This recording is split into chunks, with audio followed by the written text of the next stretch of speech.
Bien-aimé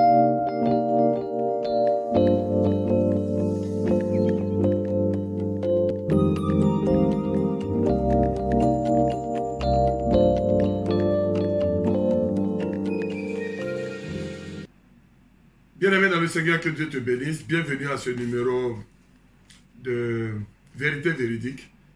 Que la grâce et la faveur de Dieu ne te fassent point défaut. Notre parole de ce matin va trouver sa source dans la parole de Dieu. Et précisément Matthieu 25, verset 29.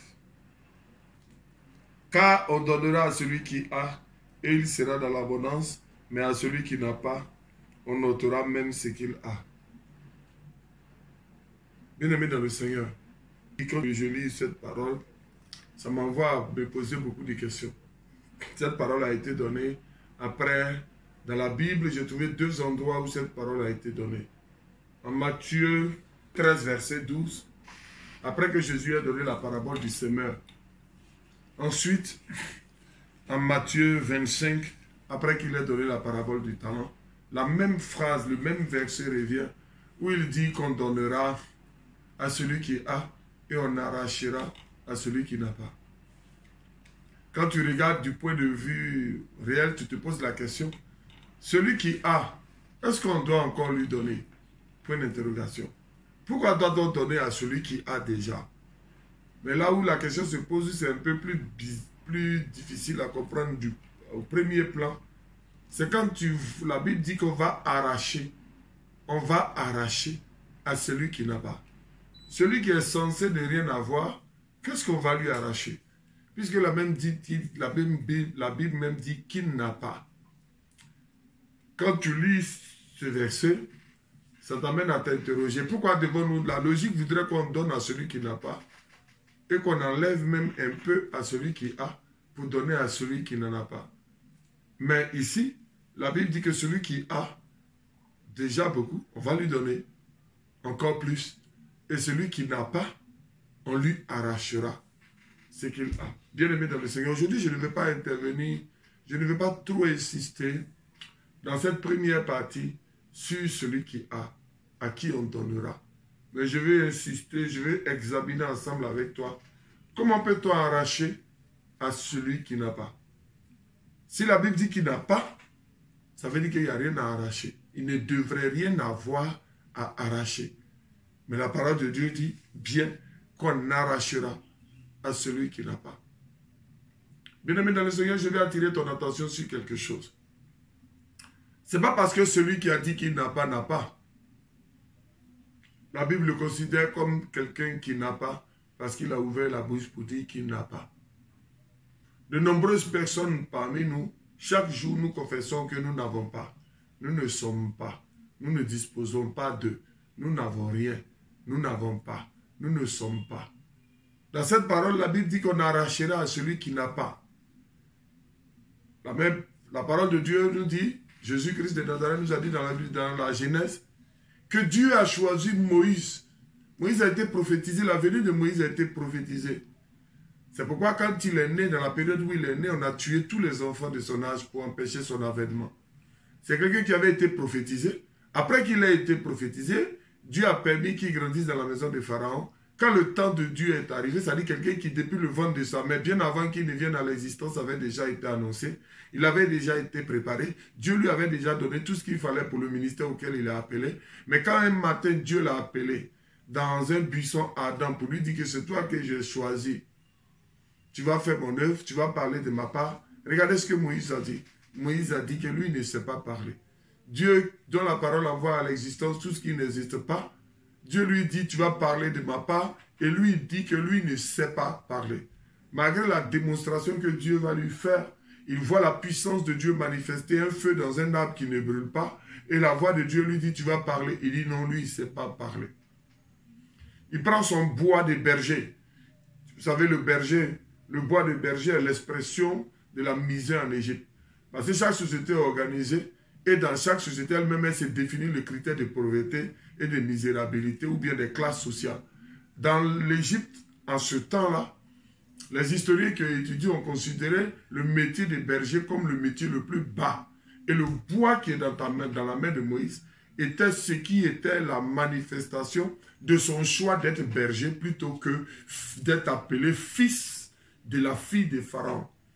Dans le livre d'Hébreux, on dit Moïse a préféré rejeter son statut de fils de la fille de Pharaon pour être juste un Hébreu par la foi parce qu'il croyait que Dieu allait l'utiliser pour des choses plus grandes. Ce même Moïse-là, Dieu le voit, Dieu l'appelle et lui dit dans un feu ardent, tu vas me servir, il dit, il ne peut pas parler. Il dit, lui, il ne sait pas parler. Bien aimé dans le Seigneur, parce qu'il dit qu'il ne sait pas parler, Dieu lui a arraché le sacerdoce sacrificiel, c'est-à-dire du sacrifice, pour le donner à Aaron. L'avènement d'Aaron dans la vie de Moïse est le résultat et la conséquence du refus de Moïse d'ouvrir la bouche et de parler. Mais quand tu lis la Bible, dans la suite, tu te vois que malgré qu'il a dit qu'il ne sait pas parler et qu'on lui a arraché le ministère, le sacerdoce lévitique pour le donner à la sacrificature, pour donner ça à Aaron, arrivé devant Pharaon, c'est lui qui a parlé. Ça veut dire qu'il pouvait parler, il savait parler. Mais comme il a dit qu'il ne peut pas parler, il a perdu cela. Alors la royauté et le ministère prophétique lui sont restés. Il est important que tu comprennes que quand la Bible dit qu'on arrachera à celui qui n'a pas, le Seigneur est en train de dire que ce que lui t'a donné, qu'il sait que tu as, et que toi tu refuses d'utiliser, de mettre à son service, te sera arraché. Quand tu ouvres la bouche, tu dis que tu ne peux pas, alors que Dieu dit que tu peux, alors ce que tu dis que tu ne peux pas, là, te sera arraché. Beaucoup de personnes aujourd'hui, nous sommes dans les églises, nous sommes dans la vie active, partout. Je ne peux pas et plus beaucoup dans notre bouche que je peux. Je ne peux pas, je n'ai pas et plus beaucoup dans notre bouche. Je n'ai rien, je ne suis rien, je n'aurai rien. Si tu dis que tu n'es rien, ce que Dieu dit que tu es, te sera retiré, te sera arraché. Si tu dis que tu n'as rien, ce que Dieu lui voit que tu as, parce que c'est lui qui t'a donné, il prendra soin de t'arracher ce qu'il t'a donné. Si tu dis que tu ne seras rien, alors toi-même tu auras éteint ta destinée. Ce sera toi-même ton propre choix. C'est pourquoi il est important que tu fasses attention avec cette expression « je n'ai rien, je ne suis rien, je n'aurai rien ». Toujours nous sommes là, nous n'avons rien. Notre Dieu est un Dieu de multiplication. Ce que tu as, c'est ce qu'il amplifie. Mais c'est important que tu saches que tu as ce que Dieu dit que tu as. Un point et un trait.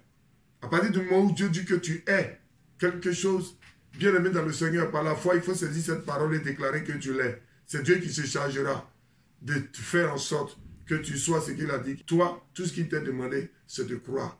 Mais si tu ouvres ta bouche pour dire que tu n'as pas, le fait que tu penses que tu n'as pas, ou bien tu crois que tu n'as pas, ou le fait que tu confesses que tu n'as pas alors que tu as, ne te met pas à l'abri. Au contraire, ça te met sur le jugement de voir t'être retiré ce qui t'a été donné. Bien aimé dans le Seigneur, arrêtons de dire que nous n'avons pas, que nous ne sommes pas. Si Dieu dit que nous avons, c'est que nous avons. Dans la Bible, j'ai observé, chaque fois que Dieu devait envoyer ses serviteurs aller être nourris et pris en charge par quelqu'un, il ne les a pas envoyés vers les riches, il les a envoyés vers des pauvres personnes qui n'avaient officiellement rien. On dit qu'elles sont des pauvres veuves. Mais vous verrez que à chaque moment, il y a toujours un petit fond. Dans la petite casserole, il y a un fond. Dans le pot d'huile, il y avait un restant de fond d'huile. Dans le pot de farine de celle qui a nourri le prophète Élie, il y avait un fond. Quelle que soit la tsunamite, il y avait un fond. Chaque fois que Dieu a envoyé, il y avait toujours un petit fond. C'est pourquoi il y a toujours quelque chose. Évite de dire qu'il n'y a rien. Si tu dis qu'il n'y a rien, alors ce que tu as, même si tu n'en es pas conscient, te sera retiré. C'est ce que cette parole vient nous dire. Faites très attention aux paroles qui sortent de ta bouche. Je n'ai rien, je ne suis rien, je n'aurai rien. Dieu bénit toutes les petites choses comme les grandes choses. Parce que c'est lui qui les donne.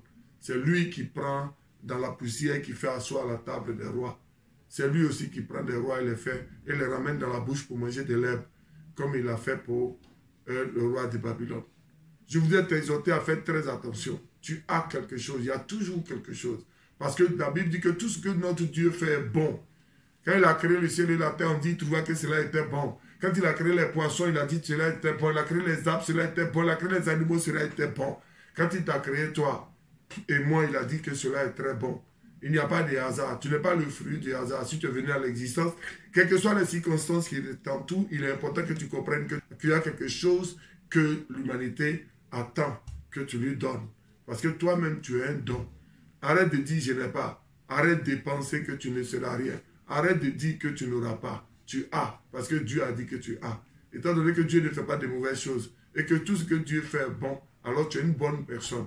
Tu as. Donc, concentre-toi sur ce que tu as. Cherche à découvrir ce que tu as. Parce qu'il faut que tu te connaisses toi-même. Et sache que, parce que Dieu a dit que tu as, donc tu as. Arrête de dire que je n'ai rien. Le peu que tu as, que tu considères comme rien, si tu le mets à la disposition du Seigneur, il se chargera de l'utiliser pour envoyer à l'existence ce qu'il dit que tu es. Que Dieu te garde. Arrête de dire que tu n'as pas. Et à bientôt. Que la faveur et la grâce de Dieu ne te fassent pas défaut au nom de Jésus.